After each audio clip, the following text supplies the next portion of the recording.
दोस्तों, आज हम सुनेंगे मुंशी प्रेमचंद्र की एक और सुप्रचलित कहानी का नाम है नमक का दरोगा। जब नमक का नया नया विभाग बना और ईश्वर प्रदत्त वस्तु के व्यवहार करने का निषेध हो गया तो लोग चोरी छिपे इसका व्यापार करने लगे। अनेक प्रकार के छल प्रपंचों का सूत्रपात हुआ। कोई घूस से काम निकालता था, कोई चालाकी से। अधिकारियों के पौ बारह थे। पटवारीगिरी का सर्वसम्मानित पद छोड़ छोड़कर लोग इस विभाग की बरकंदाजी करते थे। इसके दरोगा पद के लिए तो वकीलों का भी जी लल जाता था। ये वो समय था जब अंग्रेजी शिक्षा और ईसाई मत को लोग एक ही वस्तु समझते थे। फारसी का प्राबल्य था। प्रेम की कथाएं और श्रृंगार रस के काव्य पढ़कर फारसीदा लोग सर्वोच्च पदों पर नियुक्त हो जाया करते थे।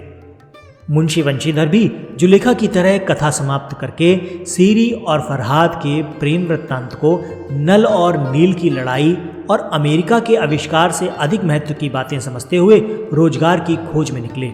उनके पिता एक अनुभवी पुरुष थे। समझाने लगे, बेटा, घर की दुर्दशा देख रहे हो, ऋण के बोझ से दबे हुए हैं। लड़कियां हैं वो घास फूस की तरह बढ़ती जा रही हैं। मैं कगारे पर का वृक्ष हो रहा हूँ, ना मालूम कब गिर पड़ूं। अब तुम ही घर के मालिक मुख्तार हो। नौकरी में औहदे की ओर ध्यान मत देना, ये तो पीर का मज़ार है। निगाह चढ़ावे और चादर पर रखनी चाहिए। ऐसा काम ढूंढना जहाँ कुछ ऊपरी आय हो जाए। मासिक वेतन तो पूर्णमासी का चांद है जो एक दिन दिखाई देता है और घटते घटते लुप्त हो जाता है। ऊपरी आय बहता हुआ स्रोत है जिससे सदैव प्यास बुझती है। वेतन मनुष्य देता है, इसी से उसमें वृद्धि नहीं होती। ऊपरी आमदनी ईश्वर देता है, इसी से उसकी बरकत होती है। तुम स्वयं विद्वान हो, तुम्हें क्या समझाऊं। इस विषय में विवेक की बड़ी आवश्यकता है। मनुष्य को देखो, उसकी आवश्यकता को देखो और अवसर को देखो। उसके उपरांत जो उचित समझो करो। गरज वाले आदमी के साथ कठोरता करने में लाभ ही लाभ है, लेकिन बेरोजगार को दांव पर पाना जरा कठिन है। इन बातों को निगाह में बांध लो, ये मेरी जन्म भर की कमाई है। इस उपदेश के बाद पिताजी ने आशीर्वाद दिया। वंशीधर आज्ञाकारी पुत्र थे। ये बातें ध्यान से सुनी और तब घर से चल खड़े हुए। इस विस्तृत संसार में उनके लिए धैर्य अपना मित्र, बुद्धि अपनी पथ प्रदर्शक और आत्मावलंबन ही अपना सहायक था। लेकिन अच्छे शकुन से चले थे। जाते ही जाते नमक विभाग के दरोगा पद पर प्रतिष्ठित हो गए। वेतन अच्छा और ऊपरी आय का तो ठिकाना ही ना था। वृद्ध मुंशी जी को सुख संवाद मिला तो फूले न समाये। महाजन कुछ नरम पड़े। कलवार की अशालता लहलहाई। पड़ोसियों के हृदय में शूल उठने लगे। जाड़े के दिन थे और रात का समय था। नमक के सिपाही चौकीदार नशे में मस्त थे। मुंशी वंशीधर को यहाँ आए अभी 6 महीनों से अधिक न हुए थे, लेकिन इस थोड़े समय में ही उन्होंने अपनी कार्यकुशलता और उत्तम आचार से अफसरों को मोहित कर लिया था। अफसर लोग उन पर बहुत विश्वास करने लगे। नमक के दरोगा से 1 मील पूर्व की ओर जमुना बहती थी। उस पर नावों का एक पुल बना हुआ था। दरोगा जी किवाड़ बंद किए मीठी नींद सो रहे थे। अचानक आंख खुली तो नदी के प्रवाह की जगह गाड़ियों की गड़गड़ाहट तथा मल्लाहों का कोलाहल सुनाई दिया। वो उठ बैठे। इतनी रात गए गाड़ियां क्यों नदी के पार जाती हैं? अवश्य कुछ ना कुछ गोलमाल है। तर्क ने भ्रम को पुष्ट किया। वर्दी पहनी, तमंचा जेब में रखा और बात की बात में घोड़ा बढ़ाए हुए पुल पर आ पहुंचे। गाड़ियों की एक लंबी कतार पुल के पार जाती देखी। डांट कर पूछा, किसकी गाड़ियां हैं? थोड़ी देर तक सन्नाटा रहा। आदमियों में कुछ कानाफूसी हुई। तब आगे वाले ने कहा, पंडित अलोपीदीन की। कौन पंडित अलोपीदीन? दातागंज के। मुंशी वंशीधर चौके। पंडित अलोपीदीन इस इलाके के सबसे प्रतिष्ठित जमींदार थे। लाखों रुपए का लेन देन करते थे। इधर छोटे से बड़े कौन ऐसे थे जो उनके ऋणी ना हो। व्यापार भी बड़ा लंबा चौड़ा था। बड़े चलते पुर्जे आदमी थे। अंग्रेज अफसर उनके इलाके में शिकार खेलने आते और उनके मेहमान होते। 12 मास सदा व्रत चलता था। मुंशी ने पूछा, गाड़ियां कहाँ जाएंगी? उत्तर मिला, कानपुर। लेकिन प्रश्न इस पर कि इसमें क्या था, सन्नाटा छा गया। दरोगा साहब का संदेह और भी बढ़ा। कुछ देर तक उत्तर की बाट देखकर वो जोर से बोले, क्या तुम सब गूंगे हो गए हो? हम पूछते हैं इनमें क्या लदा है? जब इस बार भी कोई उत्तर ना मिला तो उन्होंने घोड़े को एक गाड़ी से मिलाकर बोरे को टटोला। भ्रम दूर हो गया। ये नमक के डेले थे। पंडित आलोपीदीन अपने सजीले रथ पर सवार कुछ सोते कुछ जागते चले आते थे। अचानक कई गाड़ीवान ने घबराए हुए आकर जगाया और बोले, महाराज, दरोगा ने गाड़ियां रोक ली हैं और घाट पर खड़े आपको बुलाते हैं। पंडित आलोपीदीन का लक्ष्मी जी पर अखंड विश्वास था। वो कहा करते थे कि संसार का तो कहना ही क्या, स्वर्ग में भी लक्ष्मी का ही राज्य है। उनका ये कहना यथार्थ ही था। न्याय और नीति सब लक्ष्मी के ही खिलौने हैं। इन्हें वो जैसे चाहती नचाती हैं। लेटे ही लेटे गर्व से बोले, चलो हम आते हैं। ये कहकर पंडित जी ने बड़ी निश्चिंतता से पान के बीड़े लगाकर खाए, फिर लिहाफ ओढ़कर दरोगा जी के पास आकर बोले, बाबूजी आशीर्वाद, कहिए हमसे ऐसा कौन सा अपराध हुआ कि गाड़ियां रोक दी गईं? हम ब्राह्मणों पर तो आपकी कृपा दृष्टि रहनी चाहिए। वंशीधर रुखाई से बोले, सरकारी हुक्म। पंडित आलोपीदीन ने हंसकर कहा, हम सरकारी हुक्म को नहीं जानते और न सरकार को, हमारे सरकार तो आप ही हैं। हमारा और आपका तो घर का मामला है, हम कभी आपसे बाहर हो सकते हैं? आपने व्यर्थ का कष्ट उठाया, ये हो ही नहीं सकता कि इधर से जाएं और इस घाट के देवता को भेंट न चढ़ाएं।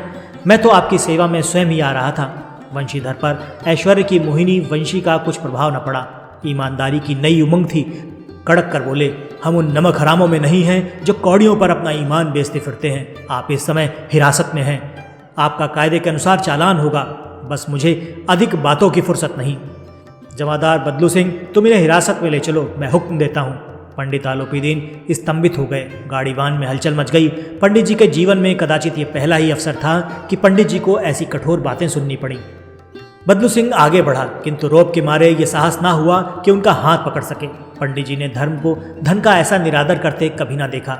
विचार किया कि अभी उद्दंड लड़का है, माया मुंह के जाल में अभी नहीं पड़ा, अल्लड़ है, झिझकता है। बहुत दीन भाव से बोले, बाबू साहब ऐसा ना कीजिए, हम मिट जाएंगे, इज्जत धूल में मिल जाएगी। हमारा अपमान करने से आपके हाथ क्या आएगा? हम किसी तरह आपसे बाहर थोड़े ही हैं। वंशीधर ने कठोर स्वर में कहा, हम ऐसी बातें नहीं सुनना चाहते। आलोपीदीन ने जिस सहारे को चट्टान समझ रखा था वो पैरों के नीचे खिसकता हुआ मालूम पड़ा। स्वाभिमान और धन ऐश्वर्य की कड़ी चोट लगी, किंतु अभी तक धन की सांख्यिकी शक्ति का पूरा भरोसा था। अपने मुख्तार से बोले, लाला जी 1000 के नोट बाबू साहब को भेंट करो, आप इस समय भूखे सिंह हो रहे हैं। वंशीधर ने गर्म होकर कहा, 1000 नहीं, 1 लाख भी मुझे सच्चे मार्ग से नहीं हटा सकते। धर्म की इस बुद्धिहीन दृढ़ता और देव दुर्लभ त्याग पर बहुत झुंझलाया। अब दोनों शक्तियों में संग्राम होने लगा। धन ने उछल उछल कर आक्रमण करने शुरू कर दिए। 1 से 5, 5 से 10, 10 से 15 और 15 से 20,000 तक नौबत पहुंची, किंतु धर्म अलौकिक वीरता के साथ बहुसंख्यक सेना के सम्मुख अकेला पर्वत की भांति अटल अविचलित खड़ा था। आलोपीदीन निराश होकर बोले, अब इससे अधिक मेरा साहस नहीं है, आगे आपको अधिकार है। वंशीधर ने अपने जमादार को ललकारा। बदलो सिंह मन में दरोगा जी को गालियां देता हुआ पंडित आलोपीदीन की ओर बढ़ा। पंडित जी घबराकर 2-3 कदम पीछे हट गए। अत्यंत दीनता से बोले, बाबू साहब ईश्वर के लिए मुझ पर दया कीजिए, मैं 25,000 पर निपटारा करने को तैयार हूँ। असंभव बात है, 30,000 पर किसी तरह भी संभव नहीं। क्या 40,000 पर भी नहीं? 40,000 नहीं, 40 लाख पर भी असंभव है। बदलू सिंह, इस आदमी को हिरासत में ले लो, अब मैं एक शब्द भी नहीं सुनना चाहता। धर्म ने धन को पैरों तले कुचल डाला। आलोपीदीन ने एक हृष्ट पुष्ट मनुष्य को हथकड़ियां ले आते हुए अपनी तरफ देखा। चारों ओर निराशा और कतार दृष्टि से देखने लगे। इसके बाद मूर्छित होकर गिर पड़े। दुनिया सोती थी पर दुनिया की जीभ जागती थी। सवेरे देखिए तो बालक वृद्ध सबके मुंह से यही बात सुनाई दी थी। जिसे देखिए वही पंडित जी के इस व्यवहार पर टीका टिप्पणी कर रहा था। निंदा की बौछारें हो रही थीं, मानो संसार से आप पापी का पाप कट गया। पानी को दूध के नाम से बेचने वाला ग्वाला, कल्पित रोज नामचे भरने वाले अधिकारी वर्ग, रेल में बिना टिकट सफर करने वाले बाबू लोग, जाली दस्तावेज बनाने वाले सेठ और साकार सबके सब देवताओं की भांति गर्दन चला रहे थे। जब दूसरे दिन पंडित आलोपीदीन अभ्युक्त होकर कांस्टेबल के साथ हाथों में हथकड़ियां, हृदय में ग्लानि और क्षोभ भरे लज्जा से गर्दन झुकाए अदालत की तरफ चले तो सारे शहर में हलचल मच गई। मेलों में कदाचित आंखें इतनी व्यग्र न होगी, भीड़ के मारे छत और दीवारों में कोई भेद न रहा। किंतु अदालत में पहुंचने की देर थी। पंडित आलोपीदीन इस अगाध वन के सिंह थे। अधिकारी वर्ग उनके भक्त थे, अमले उनके सेवक, वकील मुख्तार उनके आज्ञापालक और अर्दली, चपरासी तथा चौकीदार तो उनके बिना मोल के गुलाम थे। उन्हें देखते ही लोग चारों तरफ से दौड़े। सभी लोग विस्मित हो रहे थे, इसलिए नहीं कि आलोपीदीन ने ये कर्म किया, बल्कि इसलिए कि वो तूफान के पंजे में कैसे आए। ऐसा मनुष्य जिसके पास असाध्य साधन करने वाला धन और अनन्य वशालता हो, वो क्यों कानून के पंजे में आए? प्रत्येक मनुष्य उनसे सहानुभूति प्रकट करता था। बड़ी तत्परता से इस आक्रमण को रोकने के निमित्त वकीलों की एक सेना तैयार की गई। न्याय के मैदान में धर्म और धन में युद्ध ठन गया। वंशीधर चुपचाप खड़े थे। उनके पास सत्य के सिवा कोई बल न था, न स्पष्ट भाषण के अतिरिक्त कोई शस्त्र। गवाह थे किंतु लोभ से डांवाडोल। यहाँ तक कि मुंशी जी को न्याय भी अपनी ओर कुछ खिंचा हुआ दिख पड़ता था। वो न्याय का दरबार था, परंतु उसके कर्मचारियों पर पक्षपात का नशा छाया हुआ था। किंतु पक्षपात और न्याय का क्या मेल। जहाँ पक्षपात हो वहाँ न्याय की कल्पना नहीं की जा सकती। मुकदमा शीघ्र ही समाप्त हो गया। डिप्टी मजिस्ट्रेट ने अपनी तजवीज़ में लिखा, पंडित आलोपीदीन के विरुद्ध दिए गए प्रमाण निर्मूल और भ्रमात्मक हैं। वो एक बड़े भारी आदमी हैं। ये बात कल्पना के बाहर है कि उन्होंने थोड़े लाभ के लिए ऐसा दुस्साहस किया हो। यद्यपि नमक के दरोगा मुंशी वंशीधर का अधिक दोष नहीं, लेकिन ये बड़े खेद की बात है कि उसकी उद्दंडता और विचारहीनता के कारण एक भले मानुष को कष्ट झेलना पड़ा। हम प्रसन्न हैं कि वो अपने काम में सजग और सचेत रहता है, किंतु नमक के मुकदमे से बड़ी हुई नमक से हलाली ने उसके विवेक और बुद्धि को भ्रष्ट कर दिया।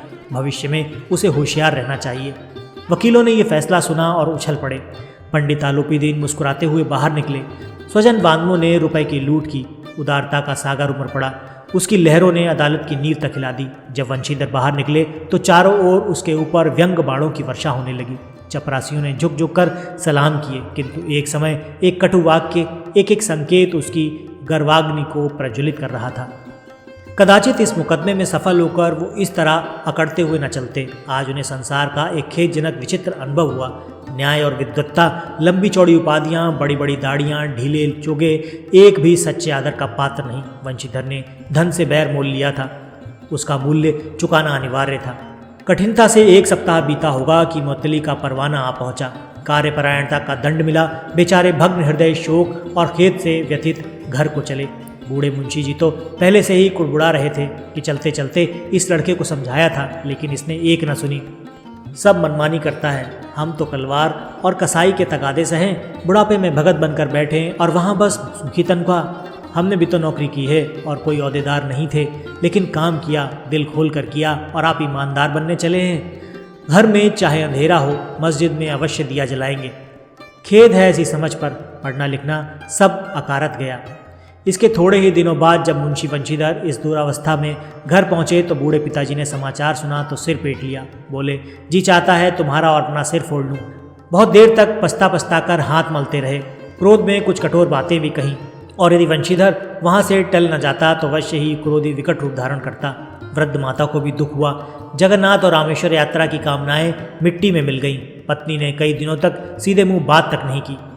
इसी प्रकार एक सप्ताह बीत गया। सांध्य का समय था। बूढ़े मुंशी जी बैठे बैठे राम नाम की माला जप रहे थे। इसी समय उनके द्वार पर सजा हुआ रथ आकर रुका। हरे और गुलाबी पर्दे, पछिया बैलों की जोड़ी, उनकी गर्दन में नीले धागे, सींग पीतल से जड़े हुए, कई नौकर लाठियां कंधों पर रखे साथ थे। मुंशी जी आगवानी को दौड़े। देखा तो पंडित जी आलोपीदीन हैं। झुककर दंडवत की और लल्लो चप्पो की बातें करने लगे। हमारा भाग्य उदय हुआ जो आपके चरण इस द्वार पर आए। आप हमारे पूज्य देवता हैं। आपको कौन सा मुंह दिखावें। मुख में तो कालिक लगी हुई है, किंतु क्या करें, लड़का अभागा कपूत है। नहीं तो आपसे क्या मुँह छिपाना पड़ता। ईश्वर निसंतान चाहे रखे पर ऐसी संतान न दे। आलोपीदीन ने कहा, नहीं भाई साहब, ऐसा ना कहिए। मुंशी जी ने चकित होकर कहा, ऐसी संतान को और क्या कहूँ। आलोपीदीन ने वात्सल्यपूर्ण स्वर में कहा, कुल तिलक और पुरखों की कीर्ति उज्जवल करने वाले संसार में ऐसे कितने धर्मपरायण मनुष्य हैं जो धर्म पर अपना सब कुछ अर्पण कर सकें। पंडित आलोपीदीन ने वंशीधर से कहा, दरोगा जी, इसे खुशामद ना समझिए। खुशामद करने के लिए मुझे इतना कष्ट उठाने की जरूरत ना थी। उस रात को आपने अपने अधिकार बल से अपनी हिरासत में लिया था, किंतु आज मैं स्वेच्छा से आपकी हिरासत में आया हूँ। मैंने हजारों रईस और अमीर देखे, हजारों उच्च पदाधिकारियों से काम पड़ा, किंतु परास्त किया तो आपने। मैंने सबको अपना और अपने धन का गुलाम बनाकर छोड़ दिया। मुझे आज्ञा दीजिए कि आपसे कुछ विनय करूं। वंशीधर ने आलोपीदीन को आते देखा तो उठकर सत्कार किया, किंतु स्वाभिमान सहित। समझ गए कि ये महाशय मुझे लज्जित करने और जलाने आए हैं। क्षमा प्रार्थना की चेष्टा नहीं की, पर पंडित जी की बातें सुनी तो मन की मैल मिट गई। पंडित जी की ओर उड़ती हुई दृष्टि से देखा। सद्भाव झलक रहा था। गर्भ ने अब लज्जा के सामने सिर झुका दिया। शर्माते हुए बोले, ये आपकी उदारता है जो ऐसा कहते हैं। मुझसे जो कुछ अविनय हुई है उसे क्षमा कीजिए। मैं धर्म की बेड़ी में जकड़ा हुआ था, नहीं तो वैसे मैं आपका दास हूँ। जो आज्ञा होगी वो मेरे सिर माथे पर। आलोपीदीन ने विनती भाव से कहा, नदी तट पर आपने मेरी प्रार्थना नहीं स्वीकार की थी, किंतु आज स्वीकार करनी पड़ेगी। वंशीधर बोले, मैं किस योग्य हूँ, किंतु जो कुछ सेवा मुझसे हो सकती है उसमें त्रुटि न होगी। आलोपीदीन ने एक स्टैंप लगा हुआ पत्र निकाला और उसे वंशीधर के सामने रखकर बोले, इस पद को स्वीकार कीजिए और अपने हस्ताक्षर कर दीजिए। मैं ब्राह्मण हूँ। जब तक ये सवाल पूरा न कीजिएगा द्वार से न हटूंगा। मुंशी वंशीधर ने उस कागज़ को पढ़ा तो कृतज्ञता से आंखों में आंसू भर आए। पंडित आलोपीदीन ने उनको अपनी सारी जायदाद का स्थायी मैनेजर नियुक्त किया था। 6,000 वार्षिक वेतन के अतिरिक्त रोज़ाना खर्च अलग, सवारी के लिए घोड़ा, रहने के लिए बंगला, नौकर चाकर मुफ्त। कंपित स्वर में बोले, पंडित जी, मुझ में इतनी सामर्थ्य नहीं कि आपकी उदारता की प्रशंसा कर सकूं, किंतु ऐसे उच्च पद के योग्य मैं नहीं हूं। आलोपीदीन हंसकर बोले, मुझे इस समय एक अयोग्य मनुष्य की ही जरूरत है। वंशीधर ने गंभीर भाव से कहा, यो मैं आपका दास हूँ। आप जैसे कीर्तिमान सज्जन पुरुष की सेवा करना मेरे लिए सौभाग्य की बात है, किंतु मुझ में न विद्या है, न बुद्धि, न स्वभाव जो इन त्रुटियों की पूर्ति कर देता। ऐसे महान कार्य के लिए एक बड़े मर्मज्ञ अनुभवी मनुष्य की जरूरत है। आलोपीदीन ने कलमदान से कलम निकाली और उसे वंशीधर के हाथों में देकर बोले, न मुझे विद्वत्ता की चाह है, न अनुभव की, न मर्मज्ञता की, न कार्यकुशलता की। इन गुणों के महत्व को खूब पा चुका हूँ। अब सौभाग्य और सुअवसर ने मुझे वो मोती दे दिया जिसके सामने योग्य और विद्वत्ता की चमक फीकी पड़ जाती है। ये कलम लीजिए, अधिक सोच विचार न कीजिए, दस्तखत कर दीजिए। परमात्मा से यही प्रार्थना है कि वो आपको सदैव वही नदी किनारे वाला बेमुरव्वत, उद्दंड, कठोर परंतु धर्मनिष्ठ दरोगा बनाए रखे। वंशीधर की आंखें डबडबा आईं। हृदय से संकुचित पात्र में इतना एहसान न समा सका। एक बार फिर पंडित जी की ओर भक्ति और श्रद्धा की दृष्टि से देखा और कांपते हुए हाथ से मैनेजर के कागज पर हस्ताक्षर कर दिए। आलोपीदीन ने प्रफुल्लित होकर उन्हें गले लगा लिया। तो दोस्तों, ये थी मुंशी प्रेमचंद की आज की कहानी नमक का दरोगा। कहानी आपको कैसी लगी कमेंट करके ज़रूर बताइए। वीडियो पसंद आया है तो इसे लाइक करके चैनल को सब्सक्राइब ज़रूर कर दीजिएगा। आज के वीडियो में फ़िलहाल इतना ही। मिलते हैं अगले वीडियो में ऐसे ही किसी रोचक कहानी या फिर लोक कथा के साथ। तब तक के लिए आपका धन्यवाद।